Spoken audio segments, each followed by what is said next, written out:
Hello అండి అందరికీ one more mini vlog. ఈ మినీ వ్లాగ్లో అయితే ఒక కర్రీ రెసిపీ చూద్దాం, వచ్చేసేయండి. ఇదైతే ఒక ఫిష్ కర్రీ అనమాట. ఫిష్ నేమ్ వచ్చేసరికి కొరమేను అంటారు. మేమైతే చికెన్ చేప అంటాం అనమాట. అంటే ఇది మసాలా చేసి వేసుకుంటాము, పులుసు అది వేయమన్నమాట, అందుకని చికెన్ చేప అంటాము.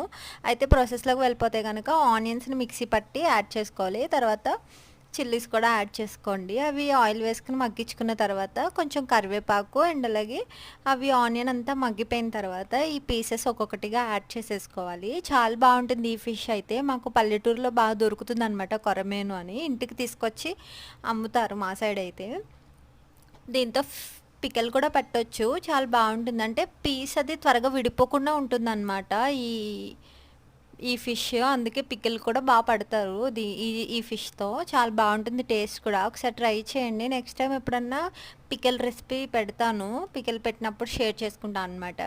అయితే ఆనియన్ అంతా మగ్గిపోయిన తర్వాత ఈ పీసెస్ ఒక్కొక్కటిగా యాడ్ చేసేసుకోవాలి. తర్వాత ఒక స్పూన్ ఉప్పు అండ్ అలాగే ఒక 2 స్పూన్స్ ఆఫ్ కారం కూడా యాడ్ చేసుకోవాలి. తర్వాత గరం మసాలా అండ్ అలాగే ధనియా పౌడర్ కూడా యాడ్ చేసుకోవాలి.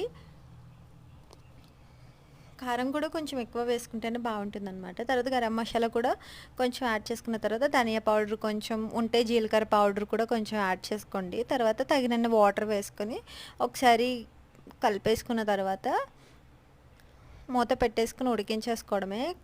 ఇందులో అల్లం వెల్లుల్లి పేస్ట్ కూడా యాడ్ చేయాలి. మేము ముందుగా యాడ్ చేయలేదని చెప్పేసి చివరిలో యాడ్ చేశారు మా అమ్మ. చాలా బాగుంటుంది కర్రీ అయితే. ఒకసారి టేస్ట్ చేయండి మీకు దొరికితే కనుక.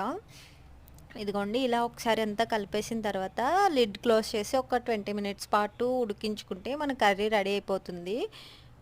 తర్వాత ఇందులో సెనా ఉందన్నమాట. అంటే సెనా మీన్స్ ఎగ్స్ ఉంటాయి కదా ఫిష్కి, ఆ ఎగ్స్ కూడా వచ్చాయి కొన్ని. అవి అయితే కర్రీ అంతా ఉడికిపోయిన తర్వాత ఇంకా ఆపేస్తాము అనే ముందు ఒక 5 మినిట్స్ ముందు వేసి ఉడికించుకుంటే బాగా ఉడికిపోతుంది. ముందుగా వేస్తే ఏమంటే అవి విడిపోతాయి అన్నమాట, గుడ్లన్నీ కలిసిపోతాయి, ఆ ఎగ్స్ అన్నీ కలిసిపోతాయి లోపల కర్రీలో. అందుకని చెప్పేసి చివరిలో యాడ్ చేసి ఒక 5 మినిట్స్ పాటు కుక్ చేసుకొని సర్వ్ చేసుకొని తినేయడమే. చాలా బాగుంటుంది కర్రీ అయితే. ఒకసారి ట్రై చేయండి. ఓకే మరి, థ్యాంక్ యూ. నెక్స్ట్ వీడియోతో మళ్ళీ కలుస్తా. అంతవరకు బాయ్ గాయస్. నచ్చితే తప్పకుండా లైక్ చేయండి. బాయ్.